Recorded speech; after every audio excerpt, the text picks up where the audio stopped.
అరచేతిలో నన్ను నీవు చెక్కి ఉన్నావు, నీ అరచేతితో నన్ను కప్పి మహిమ చూపినావు.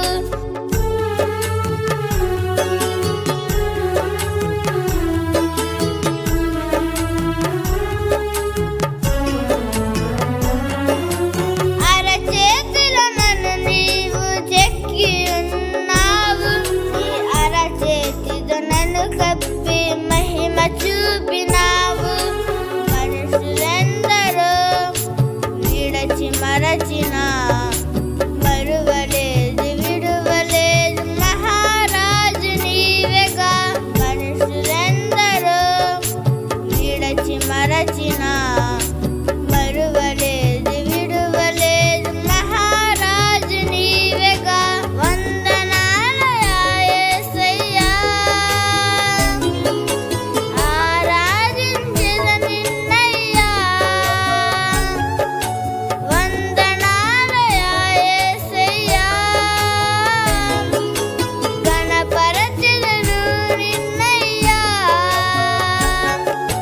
గతకాలమంతా కాచావు దేవా, ఈ నూతన వత్సరమును ఇచ్చావు ప్రభువా.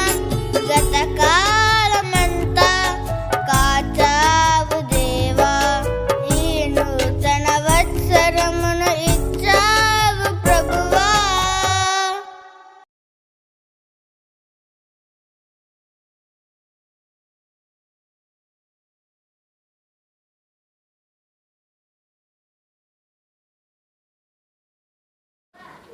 మన ప్రభువైనటువంటి యేసుక్రీస్తు వారి పరిశుద్ధమైన నామంలో తండ్రి అయిన దేవాది దేవునికి నిత్యము స్తుతియు స్తోత్రములు, మహిమయు ఘనతయు ప్రభావములు యుగయుగములు ప్రభు నాకే చెల్లునుగాక.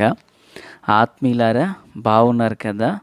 దేవుని మహాకృపను బట్టి మరొక పర్యాయము మనం ఇలాగున దేవుని వేదవాక్యమును ధ్యానం చేయుటకు మహాదేవుడు మనకు అనుగ్రహించిన ఈ మంచి తరుణాన్ని బట్టి మనం ప్రభువుని ఎంతగానో స్తుతించబద్దులమునై ఉన్నాము. దయగలిగిన ఆయన ఆత్మచేత సమభూమి గల దేశమున ప్రభువు మనలను నడిపించునుగాక. నేటి దినాన వాక్య ధ్యానం కొరకైన భాగం ద్వితీయోపదేశకాండం 11వ అధ్యాయం 26వ వచనం. చూడుడి, నేడు నేను మీ ఎదుట దీవెనను శాపమును పెట్టుచున్నాను. ప్రార్థన. మహాపరిశుద్ధుడా, ప్రేమగల తండ్రి, కృపగల దేవా, స్తోత్రాలు.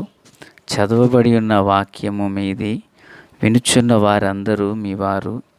మీ దాసుడనైన నన్ను సంపూర్ణముగా మరుగు చేసి మీ దైవస్వరమును వినిపింపచేయండి. మీరు ఆకడ కొరకు, రాజ్యం కొరకు నన్ను మమ్మను సిద్ధం చేయండి. సియోనులో నుండి మీ కృపా కనికర హస్తం మాకు తోడై నడిపించునుగాక. మేలు చేత నడిపించమని యేసయ్య మహోన్నతమైన నామంలోనికి ప్రార్థించిన మనవులన్నీ పొందియున్నామని నమ్ముచున్నాము మా పరమ తండ్రి. ఆమెన్. ప్రియులారా, బాగున్నారు కదా? ఈ చదవబడినటువంటి వేదవాక్యంలో దేవాది దేవుడు తన సేవకుడైన మోషే ద్వారా ఇశ్రాయేలుతో మాట్లాడుచున్నారు. చూడుడి, నేడు నేను మీ ఎదుట దీవెనను శాపమును పెట్టుచున్నాను. ఈ రెండింటిలో మీకేది కావాలో మీరే కోరుకొనుడి అని తెలియపరుస్తున్నారు. ఆది నుండి మహాదేవుడు తన ప్రజలకు సమస్తమును తానే ఉండి నడిపిస్తూ వచ్చారు. పగటి వేళ మేఘస్తంభం, రాత్రి వేళ అగ్నిస్తంభంగా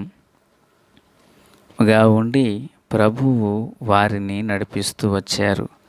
అయితే ప్రియులారా, దేవుడు వారిని అంత ప్రేమించినను సమస్తమును తానే ఉండి నడిపించి ఉండినప్పటికీ కూడా మానవుని పట్ల దేవునికి అమితమైన ప్రేమ ఒకటి ఉండిపోయింది. ఆ ప్రేమ చొప్పున దేవదేవుడు తన ప్రజల విషయంలో స్వేచ్ఛనిచ్చారు. స్వేచ్ఛ అంటే స్వతహాగా ఎన్నుకోవడం, స్వేచ్ఛ అనగా స్వతహాగా నిర్ణయం తీసుకోవడం, స్వతహాగా ఎంచుకోవడం, స్వతహాగా తినడం, స్వతహాగా వెళ్ళడం, స్వతహాగా భుజించడం, స్వతహాగా ఏదైనా చేయడానికి దేవుడు మనుషునికి స్వేచ్ఛనిచ్చాడు. అంటే నిర్బంధం చేయలేదు దేవుడు. వింటున్నారా పిల్లరా? దేవుడు వారికి నిర్బంధము అనేది చేయలేదు. నిర్బంధం చేయకుండా స్వేచ్ఛనిచ్చారు. ఇప్పుడు ఆ స్వేచ్ఛ ప్రకారమే ఇశ్రాయేలుతో ప్రభు చెప్పుచున్న మాట, ఇశ్రాయేలు నీవు ఈ యొక్క ఐగుప్తుని విడిచి నువ్వు కనానుకు వెళుచున్నావు కదా, ఈ కనానుకు వెళ్ళిన తర్వాత అక్కడ నేను మీకు శాపము దీవెన 2 పెట్టుచున్నాను. అయితే ఏది కావాలో నీ ఇష్టం. విగ్రహం ఉంటుంది, సృష్టికర్తే నేను ఉంటున్నాను. నీవు దేన్ని అనుసరిస్తావు? దీవెన కావాలంటే నన్ను అనుసరించు, ఒకవేళ శాపమే కావాలంటే నది అద్దరినున్న దేవతలను నువ్వు ఆశ్రయించు అంటూ ప్రభువారు మనుషునికి స్వేచ్ఛనిచ్చారు. పిల్లలు, సాధారణంగా మనుషుడు అప్పుడు ఏం చేయాలి అనగా ఇశ్రాయేలు ఏం చేయాలి? దేవుడు ఈ అరణ్యములో నాకు తోడుగా ఉండి గ్రద్ద రెక్కల మీద తన పిల్లలు మోసినట్లుగా నన్ను మోసారు గనక నేను ప్రభువునకు కృతజ్ఞతా హృదయాన్ని కలిగిన వాడనై ఉండాలని చెప్పి ఈ మనుష్యుడు ప్రియులారా సంపూర్ణ కృతజ్ఞతా భావంతో ప్రభువునందు నిలవాలి. అయితే జరిగిన పని ఏంటంటే ఆది నుండి కూడా మనుషుడు స్వేచ్ఛను కలిగిన తర్వాత ప్రభువును విడిచిపెట్టిన దాఖలాలే తప్ప స్వేచ్ఛాయుతమైన జీవితం ద్వారా దేవుని గణపరిచిన సందర్భం ఎక్కడా చూడం. ఉదాహరణకు మరి ఆది కాండంలో ఆదాము హవ్వల యొక్క వృత్తాంతాన్ని మనం చూస్తాం. ఈ ఆదాము హవ్వల సందర్భంలో జరిగినటువంటి విషయం ఏంటి పిల్లరా? దేవుడు వారికి స్వేచ్ఛనిచ్చారు. ఆ స్వేచ్ఛ ప్రకారంగా వాళ్ళు ఏం చేశారంటే స్వతహాగా ఎన్నుకోవడానికి ఇష్టపడి తినకూడదు అని ప్రభు చెప్పిన ఫలమును వారు తిన్నారు. తిని దేవునికి పూర్తిగా దూరం అయిపోయారు. ఆత్మీయులారా, వింటున్నారా? దేవునికి పూర్తిగా వారు దూరం అయిపోయారు. చూడండి, దేవుడు అక్కడ వారికి స్వేచ్ఛనిచ్చారే తప్ప తినమని కాదు. ఈనాడు మనుష్యుడు ఎలాగనున్నారంటే పిల్లరా, మనుష్యుడు ఎలాగనున్నారంటే దేవునికి ఆయాసకరంగా, దేవునికి భిన్నంగా మారిపోయాడు. ఆనాడు వారి స్వేచ్ఛ దేవునికి వారు దూరం అయ్యేటట్లుగా చేసింది. చూడండి, యెహోషువ కూడా ఒకరోజు ఏమంటారు? మీరు ఎవరిని సేవించినా నేను నా ఇంటి వారు యెహోవానే సేవిస్తాము అంటారు. బాగా వింటున్నారు పేరా? నేను నా ఇంటి వారు యెహోవానే సేవిస్తాము అన్నారు. ఈరోజు మానవ దైనందినటువంటి చిన్న జీవితంలో ప్రతి మనుష్యుడు కూడా ఆ జీవము కలిగినటువంటి దేవునిపైని ఆధారపడినటువంటి వ్యక్తిగా ఉండాలి. దేవుని ఆశ్రయించే వ్యక్తిగా ఉండాలి. ప్రియులారా, ఒక సందర్భంలో మరి అబ్రహాము లోతులను గూర్చి మనం చూసినప్పుడు అబ్రహాము లోతుతో అంటాడు, ఇదిగో నీ ఎదుట ఈ భూమి ఉన్నది, మరి నువ్వు దేన్ని కోరుకుంటావు, నీవు దేనిని ఆస్వాదిస్తావు అని తెలియపరుస్తాడు. అతడు కన్నులెత్తి చూచి సొదొమ గొమొర్రా అప్పటికి చక్కగా పచ్చగా కనపడేసరికి నాకు ఈ భూభాగం కావాలని అనుకున్నాడు. వెళ్ళిన తర్వాత తను ఎలాగున మలచబడ్డాడు అనేది మనందరికీ తెలిసినటువంటి విషయం. ప్రియులారా, అక్కడికి వెళ్ళిన తర్వాత తన యొక్క బిడ్డలను ఆధ్యాత్మికంగా నడిపించలేకపోయాడు. దేవుని యొక్క కృపకు వారసుడు కాలేకపోయాడు. కనుక స్వేచ్ఛ మనిషిని ఏం చేసిందంటే ఆధ్యాత్మికమైనటువంటి జీవితానికి ఒక వ్యక్తిని దూరం చేసింది. ఆత్మీయ జీవితానికి ఒక వ్యక్తిని పూర్తిగా పిల్లరా ఆ వ్యక్తిని దూరపరిచినట్లుగా మనం చూస్తున్నాం. ఇదిగో దేవుని పిల్లలుగా మన జీవితంలో స్వేచ్ఛ అనేది మన ఆత్మీయతకు అభివృద్ధిగా మారాలి తప్ప, స్వేచ్ఛ అనేది ఆత్మీయతను పోగొట్టేదిగా ఉండకూడదు. ప్రియులారా, ఇంకను కాస్త ముందుకు వెళ్ళాలని ఆశపడుతూ ఉన్నాను. చూడండి, ఒకరోజు యేసుక్రీస్తు ప్రభులు వారు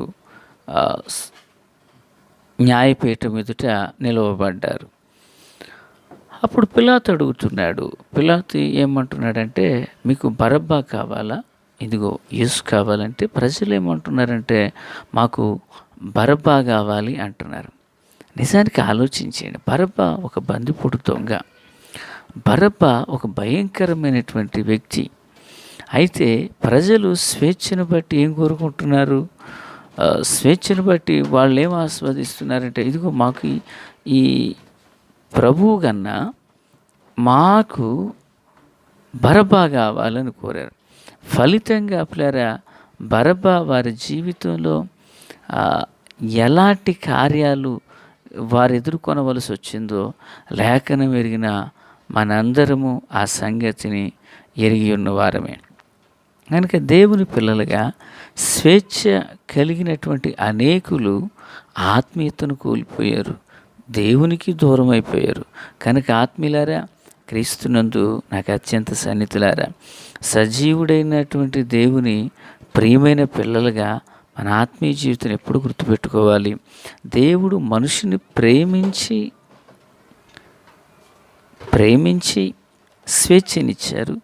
స్వేచ్ఛను కలిగిన మనము ప్రభు పాదాల చెంత చేరిన వారమై నిరంతరము ఆయన నామాన్ని గొప్ప చేసేవారిగా మనం ఉండాలి.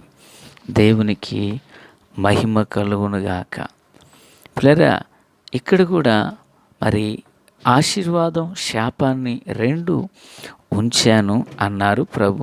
మరైతే వీరు దేన్ని కోరుకున్నారు అంటే, వారు ఇశ్రాయేలీలు శ్రేష్టమైనటువంటి ఆశీర్వాదమే కావాలని కోరుకున్నారు. ఆ తర్వాత రెండు పర్వతాలను గూర్చి ప్రభు మాట్లాడారు. 29, కాబట్టి నువ్వు స్వాధీనపరచుకుని పో దేశమున నీ దేవుడైన యెహోవా నిన్ను చేర్చి తర్వాత గెరిజీమున కొండ మీద దీవెనయు వచనమును, ఎబాలు కొండ మీద శాపవచనాలు అంటూ మాట్లాడారు. అంటే గెరిజీము ఆశీర్వాదానికి సూచనగా ఉన్నది, ఏబాలు అది శాపవచనాలకు సూచనగా ఉన్నది. ప్రియులరా, మరి ఆనాటి కాలమందు ఉన్నటువంటి ఈ సందర్భాన్ని సమరయ స్త్రీ కూడా ఒక సందర్భంలో, ఈ పర్వతం మీద మా పెద్దలు దేవుణ్ణి ఆరాధిస్తారని నాకు తెలుసాయి అంటూ ఈ సందర్భాన్ని గురించి ఆమె మాట్లాడినది.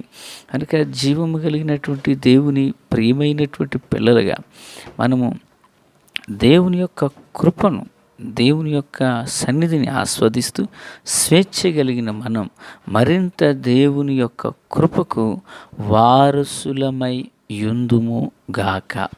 ఆమె ప్రార్థన చేసుకుందాం.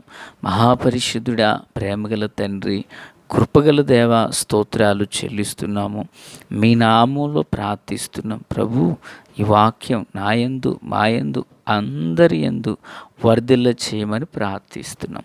రాకడ కొరకు, రాజ్యం కొరకు సిద్ధం చేయండి.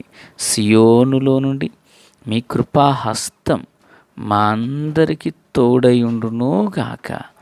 మేలు చేత నింపి నడిపించమని, ఆశ్చర్యకరమైన మీ మహాకృప మెండుగా మాకు తోడు అనుగ్రహించమని, సర్వాధికారి లోకరక్షకుడైన యేసుక్రీస్తు వారి పరిశుద్ధమైన నామంలోనికి ప్రార్థించిన మనవులన్నీ పొందియున్నామని నమ్ముచున్నాము మా పరమ తండ్రి. ఆమెన్. Praise the lord.